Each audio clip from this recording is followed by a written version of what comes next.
यह कहानी एक लड़की लिसा से शुरू होती है। वह सड़क के बीचों बीच लेटी हुई होती है, जैसे उसने अपनी जिंदगी खत्म करने का फैसला कर लिया हो। तभी दूर से एक कार उसकी तरफ आती दिखाई देती है। मौत को अपने सामने आता देख लिसा अचानक डर जाती है और तुरंत उठकर सड़क के किनारे चली जाती है। कार में बैठा आदमी बिना रुके आगे निकल जाता है, जैसे उसने कुछ देखा ही ना हो। लेकिन थोड़ी देर बाद उसे अपनी गलती का एहसास होता है। वह कार को पीछे मोड़कर वापस लिसा के पास आता है। कार में बैठा आदमी, जिसका नाम एडम है, उससे पूछता है, क्या तुम ठीक हो? लिसा कहती है, हाँ, मैं ठीक हूं। एडम उसे बताता है कि यह इलाका बहुत सुनसान है और शहर काफी दूर है। अगर वह चाहे तो वह उसे शहर तक छोड़ सकता है। लिसा उसकी बात मान लेती है और कार में बैठ जाती है। रास्ते में एडम उससे पूछता है कि वह इस सुनसान जगह पर अकेली क्या कर रही थी। तब लिसा बताती है कि आज उसकी बेटी का जन्मदिन है, लेकिन उसकी बेटी अब इस दुनिया में नहीं है और अब उसका इस दुनिया में कोई नहीं बचा।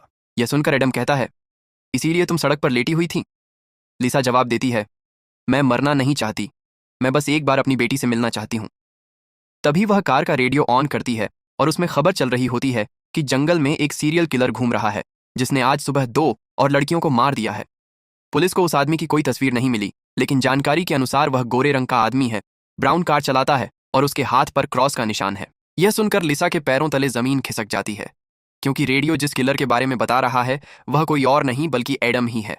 उसके हाथ पर बना क्रॉस का निशान देखकर लिसा बुरी तरह डर जाती है। लेकिन इससे पहले कि वह कुछ समझ पाती, एडम अचानक जोर से ब्रेक लगाता है। लिसा का सिर डैशबोर्ड से टकराता है और वह बेहोश हो जाती है। जब वह होश में आती है तो खुद को एक रहस्यमयी बंकर में बंद पाती है, जिसकी दीवारें लोहे की बनी होती हैं। वह डर के मारे मदद के लिए चिल्लाती है, लेकिन उसकी आवाज सुनने वाला कोई नहीं होता। वह देखती है कि उसने एक अजीब सा सूट पहना हुआ है, जिसे वह उतारने की कोशिश करती है, लेकिन वह नहीं उतरता। थककर वह एक कोने में बैठकर रोने लगती है।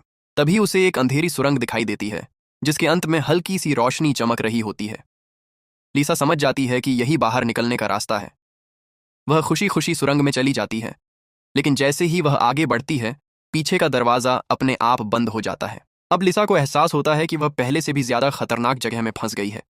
तभी उसके हाथ में बंधे एक ब्रेसलेट में अलार्म बजता है और 11 मिनट का टाइमर शुरू हो जाता है। अब उसे समझ आता है कि अगर वह 11 मिनट में यहां से बाहर नहीं निकली तो हमेशा के लिए यहीं फंस जाएगी। वह जल्दी जल्दी रोशनी की तरफ बढ़ने लगती है, लेकिन थोड़ी ही देर में फिर अलार्म बजता है और अब उसके पास सिर्फ 5 मिनट बचे होते हैं। वह तेजी से आगे बढ़ती है। रास्ते में उसे एक जला हुआ आदमी दिखाई देता है, जिसके हाथ में भी वैसी ही घड़ी होती है जैसी लिसा के पास है। अब लिसा समझ जाती है कि वह आदमी भी यहां से निकलने की कोशिश कर रहा था, लेकिन असफल रहा। डर के बावजूद वह आगे बढ़ती रहती है। तभी रास्ता लोहे की सलाखों से बंद हो जाता है और दीवारों से गर्म पाइप निकलकर सुरंग को आग जैसा गर्म कर देते हैं। तभी पीछे एक गुप्त दरवाजा खुलता है। लिसा तुरंत अंदर चली जाती है और कांच का दरवाजा बंद हो जाता है। जैसे ही टाइमर खत्म होता है, पूरी सुरंग आग में बदल जाती है, लेकिन जहां लिसा छिपी होती है वह हिस्सा सुरक्षित रहता है। आग बुझने के बाद वह फिर आगे बढ़ती है, लेकिन अब रास्ता और भी मुश्किल होता जाता है। कभी उसे रेंग कर जाना पड़ता है तो कभी पानी से भरे टैंक में कूदना पड़ता है। वह बहुत थक जाती है, लेकिन हार नहीं मानती। आगे उसे एक खतरनाक एसिड का गड्ढा मिलता है, जो लोहे को भी पिघला सकता है। वह बड़ी सावधानी से उसे पार करने की कोशिश करती है, लेकिन उसका घुटना छू जाता है और उसे चोट लग जाती है। तभी उसे याद आता है कि एडम ने उस पर हमला किया था, लेकिन एक रहस्यमयी सफेद रोशनी ने उसकी जान बचा ली थी।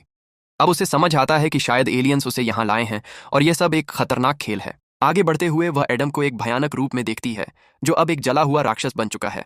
वह देख नहीं सकता, लेकिन सुन सकता है। लिसा बहुत सावधानी से आगे बढ़ती है। रास्ते में उसे अपनी जिंदगी की यादें दिखाई देती हैं। अपनी बेटी के साथ बिताए पल याद आते हैं।